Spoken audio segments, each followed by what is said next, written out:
Human history দেখুন যে 1900 সির আগে টেকনোলজি নাই বললেই ছিল, টেকনোলজি ছিলই না।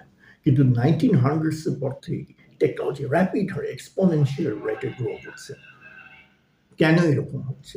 কোনো সায়েন্টিস্ট এখন পর্যন্ত এক্সপ্লেনেশন দিতে পারেনি, স্যাটিসফ্যাক্টরি কোনো এক্সপ্লেনেশন দিতে পারেনি যে হাজার হাজার বছর কোনো টেকনোলজি ছিল না, কিন্তু 1900s থেকে টেকনোলজি কেন বৃদ্ধি পেয়েছে। আমার কথা হলো এটা কসমিক টিউনের এফেক্ট। ধরুন বিশাল একটা কসমিক টিউন আছে যে কি স্পেস টাইমকে ওয়ার্ক করে রেখেছে। তো ওয়ার্কটা শুরু হচ্ছে 1900 থেকে, বা ওয়ার্কের সিগনিফিকেন্টলি ওয়ার্কিংটা তো শুরু হচ্ছে 1900 থেকে। তো স্পেস টাইমে ওয়ার্পের কারণে কি হয়েছে যে ইনডিভিজিবল অ্যাটম কি স্প্লিট করে গেছে পজিটিভ এবং নেগেটিভ।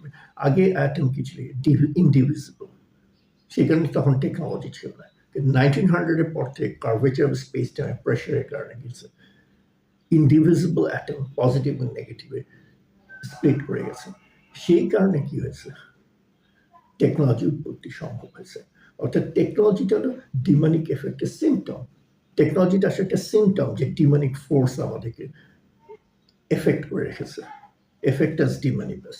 আমাদের কাছে মনে হচ্ছে টেকনোলজি কত উন্নতি হচ্ছে, আমরা কত উন্নতি করছি। আসলে এটা ধোঁকাবাজি, ডিসেপশন। আমরা কি হচ্ছি, কসমিক ডিমনের লেয়ারের ভেতর পড়ে আছি। যতই আমরা লেয়ারের ভেতর পড়ে আছি, যেমন ইটস লাইক সেইং যতই আমরা ব্ল্যাক হোলের ভেতর পড়ে আছি, ততই কি টেকনোলজি ততই উন্নতি হচ্ছে।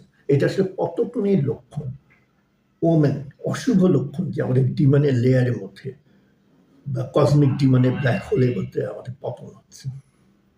একইভাবে চিন্তা করুন 1900s আগে কি হোমোসেক্সুয়ালিটি ছিল, পাবলিক নিউডিটি ছিল? ছিল না। কিন্তু 1900s পর র্যাপিড হারে জিওমেট্রিক হারে এগুলো বৃদ্ধি পাচ্ছে। কেন বৃদ্ধি পাচ্ছে?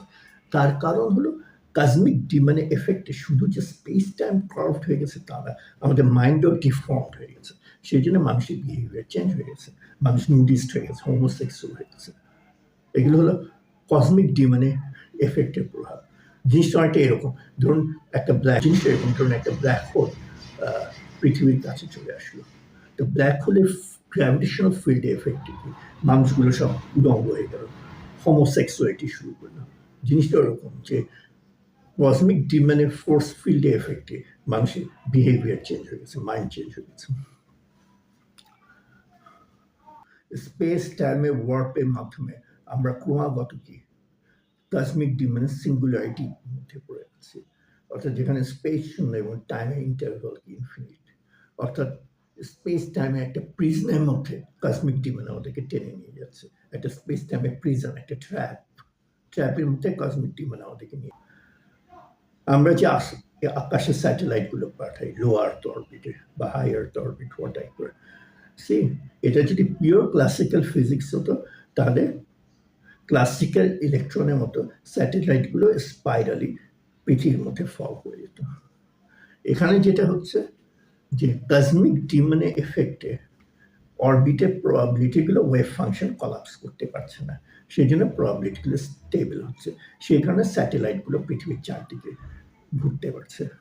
অর্থাৎ এটা মানুষের কোনো নলেজে ক্রেডিট না যে কসমিক ডিমন এফেক্ট হচ্ছে, সেই জন্য অরবিটের প্রবাবিলিটিগুলো স্টেবল। অর্থাৎ স্যাটেলাইটগুলো যে অরবিটে আছে এটা হলো কোয়ান্টাম ডিকোয়ারেন্সের একটা সিমটম।